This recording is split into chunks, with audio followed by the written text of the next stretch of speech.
friends, Mascha here. Welcome back to our Top Tarot Trumps series. I am filming this video today to spill the tea about my favorite temperance cards. Well, not literally, although there is a degree of literalness to spilling the tea in this video too. Also, I have more than 5 favorite renditions of this arcanum prepared as my favorites for this video, as I couldn't resist. So without further ado, please allow me to show you the selection of my current favorite temperance cards, along with sharing with you how I interpret Key XIV in my readings.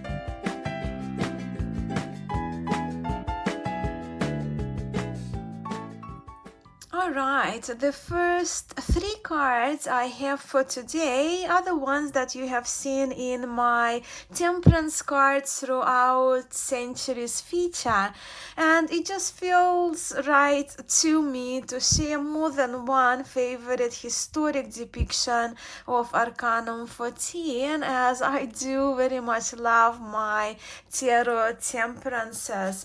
So the first depiction of the temperance that I love comes from Marco Benedetti's personal Madrone tarot, handmade one. I only interviewed Marco yesterday on my channel live about this deck. So that's my first one, but the card itself is actually the one that is borrowed from the 15th century Ercole d'Este tarot key. The second temperance card that I love, historic one, is from Jean Payen, Type 1 Tarot de Marseille, dating 1743, and this special one is the handmade version by the wonderful Agnes from Cartagram. And then the third temperance historic one, from the restoration of course, that I love is from one of the newer to me decks in Jacob Jorga, Tarot de Besançon. And this deck is by Artisan Tarot. I also did a walkthrough just very recently.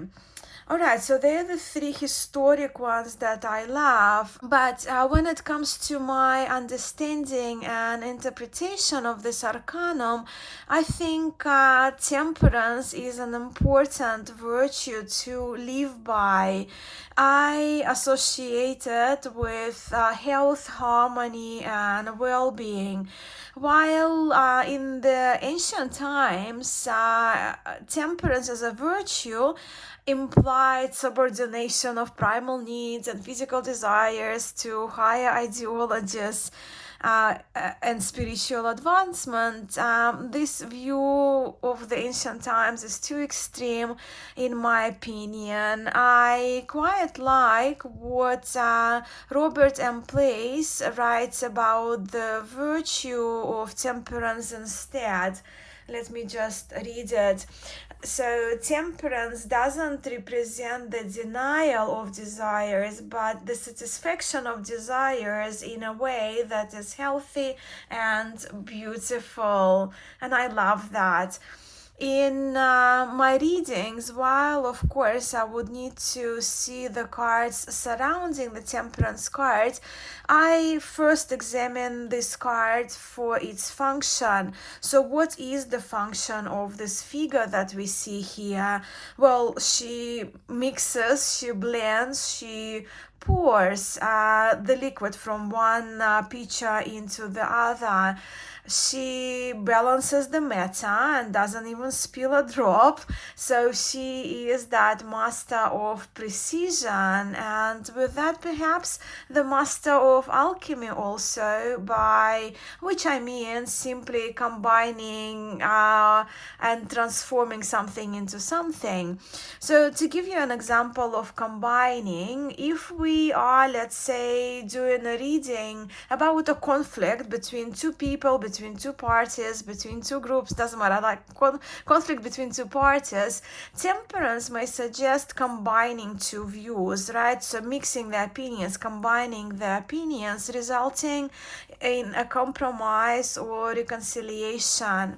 Also, her action of pouring in itself without a spill may indicate to us her high level of focus, of skill, of patience, of mastery, of precision.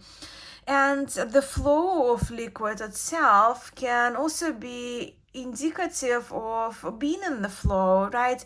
Living our life in alignment, that is to say, in balance, living our life in balance. I mentioned that in the history part as well, in Petrarchus' poem, I Trionfi, temperance triumphs over death.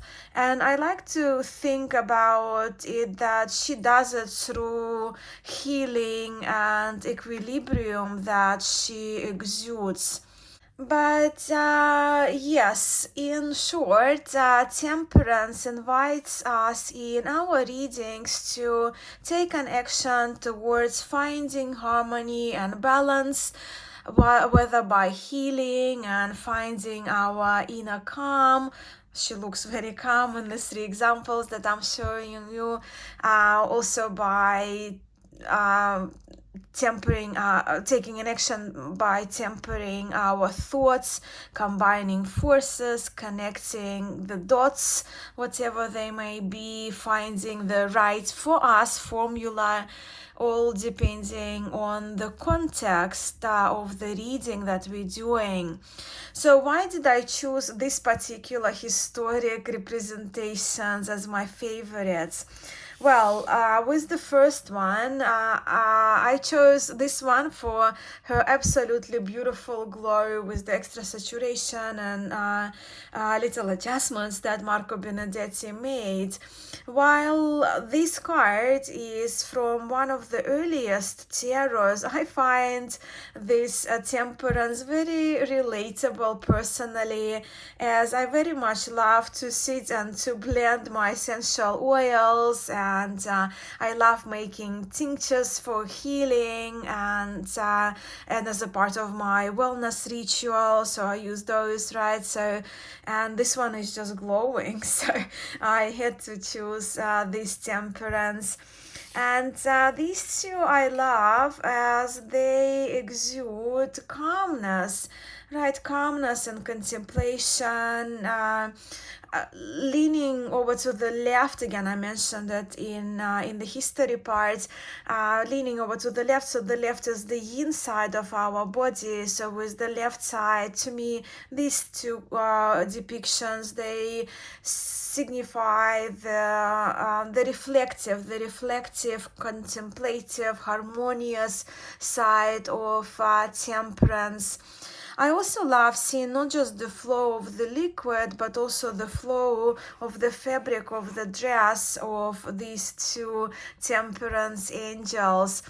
So I guess if I was limited to only 3 temperance cards, at this moment, I would choose these 3, but since I decided not to limit myself today, here is another temperance card, which I love for her beauty.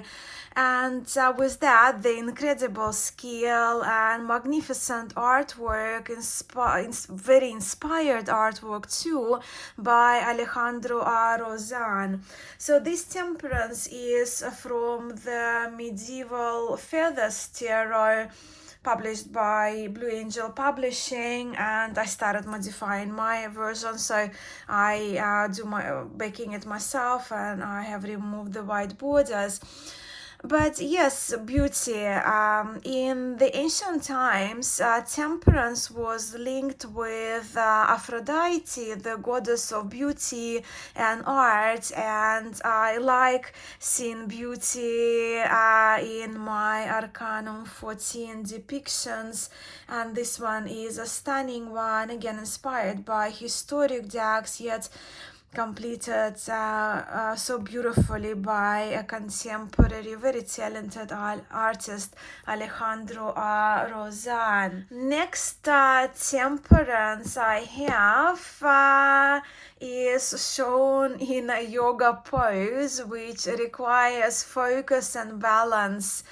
As you have heard me mentioning on multiple occasions now, yoga is the spiritual practice I hold very dear to my heart, and I don't see my life without. So, how could I not have included this adorable depiction from the Everyday Witch Tarot with the art by Elizabeth Alba? The guidebook is by Deborah Blake. This card especially emphasizes striving to find balance in all things, and I think this card is so very cleverly done with cupcakes, a martini, and a laptop on one side of the table behind our yogini here, where on the other side of the table we see a glass of water, carrots, and a book. The addition of the black kitten is very sweet, making this card, along with actually Hierophant from the tarot, two of my favorites from the Everyday Witch tarot. And now let me spill the tea about tea in my temperance cards with my next favorite temperance card. And this is the Camellia sinensis from the wonderful Herbcrafters Tarot with the art by Joanna Powell Goldberg and of course the guidebook by Letitia Guthrie. While, look, tea, right? So in here we are with green tea, which looks like Japanese sencha to me, or gyokura. But yes, while some teas are easy to brew, others require measure and precision, right? Measure and precision, heating the water, mixing it with the tea, right? It's all within the abode of temperance. But why I am featuring this card today as my favorite, as tea and tea ceremony, they play an important part of in my life.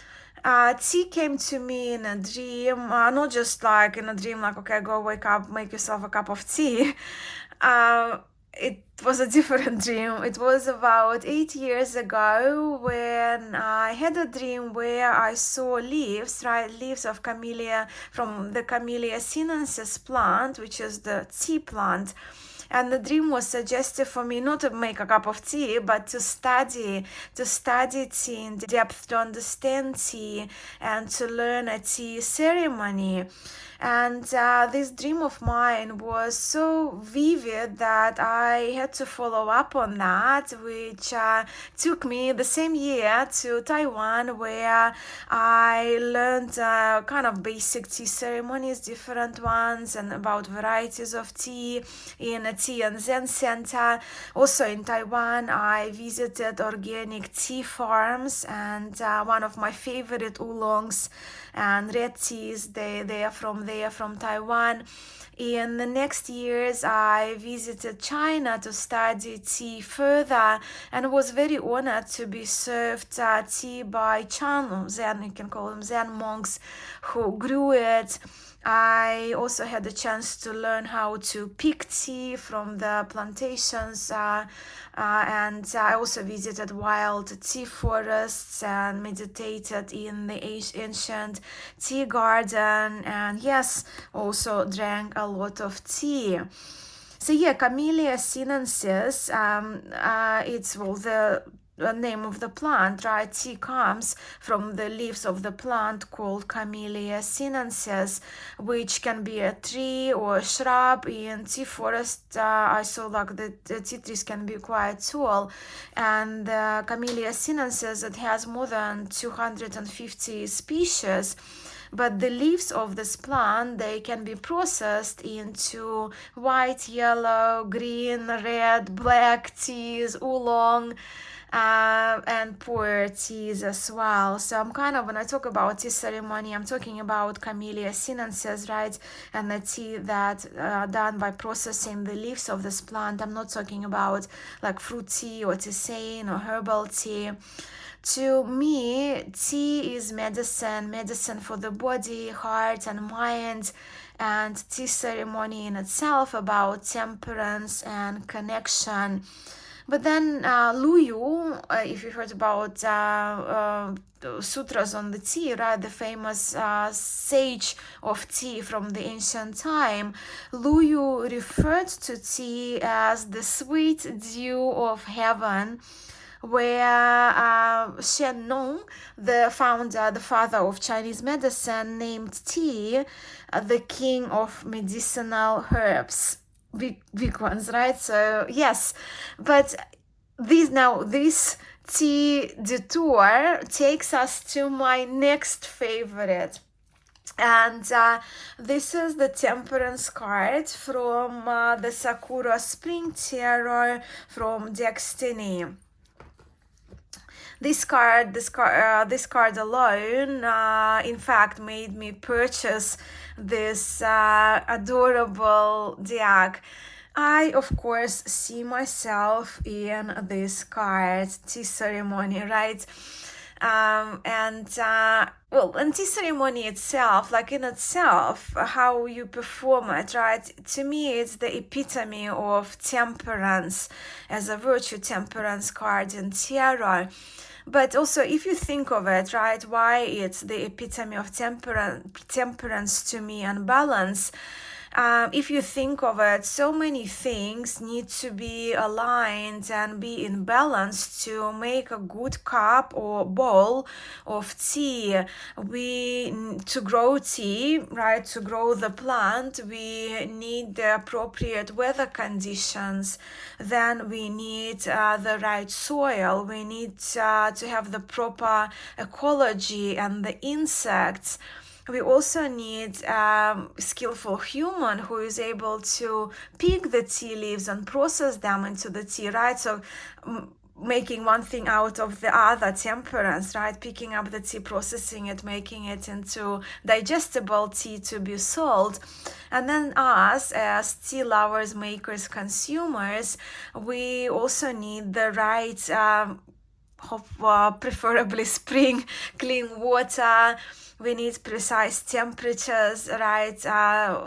Temperatures that we heat our water to, and add to that the skill in brewing tea and serving a cup of it too. So tea done, the beverage done with mixing, with skill, with precision, calmness. Isn't it perfect example for temperance, for following the virtue of temperance in our daily lives?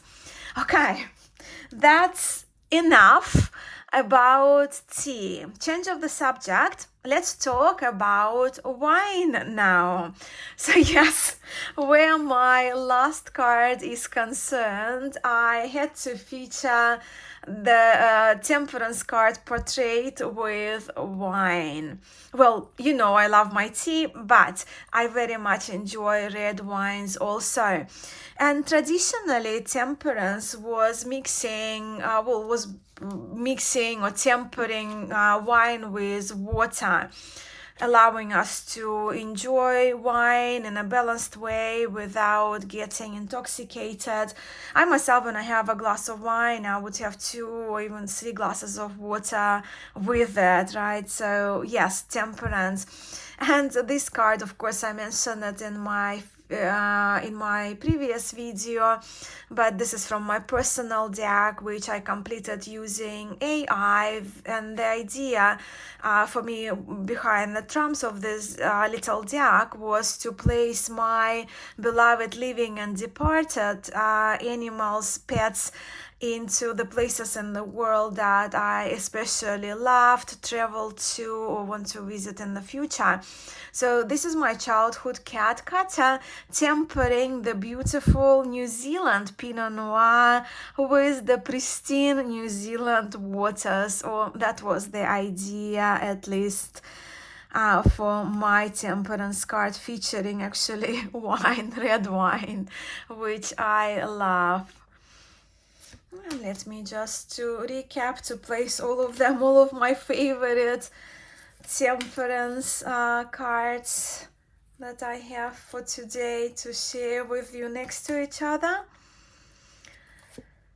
So I have 3, we have all 8 of them, right? So I have 8 temperance cards that are my current favorites. I do feel I could have easily included a few more, and I know what they would have been, but I shall be looking forward to your video, to your comments with your favorites or your video responses. Maybe you feature those cards that I didn't feature as my favorites in this video.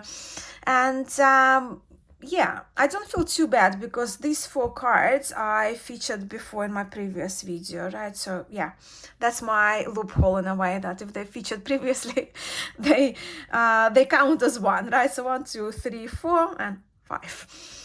All right, I'm of course curious to hear out of these cards which stood out to you especially, and as I mentioned, I cannot wait to see your picks, your selection of the temperance cards that you love. Thank you so very much for spending a little part of your day with me today. I'm sending much love to you all, and I will see you in my next video. Bye.